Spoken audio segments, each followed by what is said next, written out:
Once again, a delightful morning and purihin ng Panginoon sa pagkakataon na ito.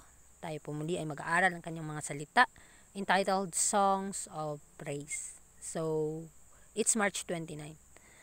So, kahapon napag-aralan natin patungkol sa awitin at tayo po ay kukontinue na kung paano natin o paano tayo umawit na may pagpapasalamat.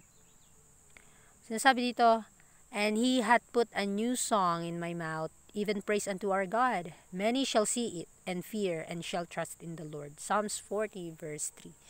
So kinakailangan ay pupunuin niya ang ating bibig ng kanta, bagong awit na magbibigay kapurihan sa banal na pangalan ng Diyos.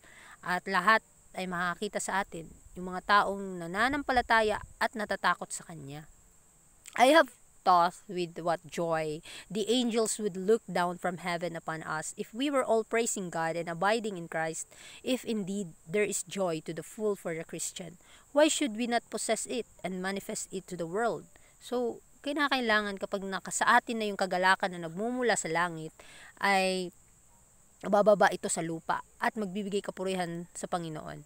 Kapag tayo ay palagian na nakikipag-ugnayan kay Kristo, at yung tunay na kagalakan ay mapupuno sa bawat Kristiyano. Hindi ba natin ito maibabahagi dito sa mundo? So, kinakailangan kapag napapabanal na tayo ng kanyang mga salita, ito yung magiging re-reflect sa buhay ng bawat isa sa atin. In just a little time, Christ will come in power and great glory, and what a terrible thing it would be if we should not be ready. Let us get ready at once, separate evil from you, begin to sing the song of praise and rejoicing here below. Let your lips be tuned to praise God. So sa bawat hakbang natin sa napakaliit na paraan o napakaliit na hakbang sa buhay natin, kinakailangan meron tayong kapangyarihan na nagmumula sa kanyang kaluwalhatian at kinakailangan tayong maging handa araw-araw. Tayo ay lumayo sa kasamaan at simulan ng pag-awit ng pasasalamat na may kagalakan dito sa lupa. Pasasalamat sa ating buhay na Diyos at panatilihin natin ang ating mga salita, ating mga bibig ay punuin ng pagpapasalamat na pag-awit.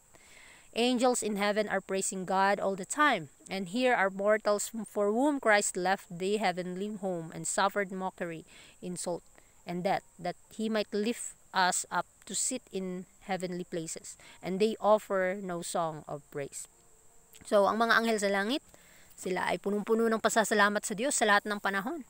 At kinakailangan din dito sa lupa kung paano gusto nating mabuhay sa langit, ang munting langit dalhin natin sa ating tahanan upang tayong may mga katapusan na mga tao ay punuin natin ang ating panahon ng pasasalamat sa Panginoon. Punuin natin ang ating mga bibig, ang ating mga pag-iisip, maging kagaya tayo sa ating Panginoon. At ating isipin maigi ang mga bagay, ano yung nagbibigay kaluguran sa kanyang banal na pangalan. If you sit in heavenly places with Christ, you cannot refrain from praising God.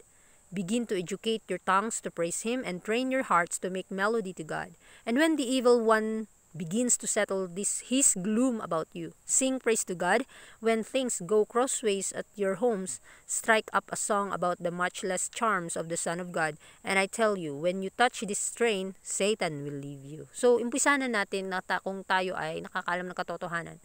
Tayo ay umupo sa makakalangit na lugar na si Kristo ang nangunguna sa ating mga puso at simulan na natin na iidukar ang ating mga dila sa pagkaawit ng pasasalamat sa Panginoon at iidukar din, sanayin natin ang ating mga puso na may kagalakan sa Diyos upang ang kaaway ay hindi na siya gugulo sa atin. At kapag yun yung ginawa natin, yung mga pag-ibig ng Panginoon ay nasa atin, ang kaaway ay tatakas at lalayo sa atin.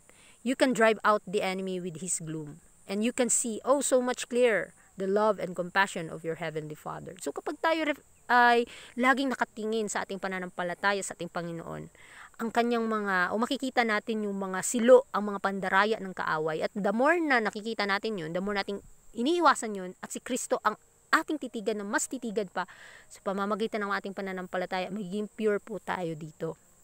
Those who come into sacred relation with the God of heaven are not left to the unnatural weakness and infirmity of their natures.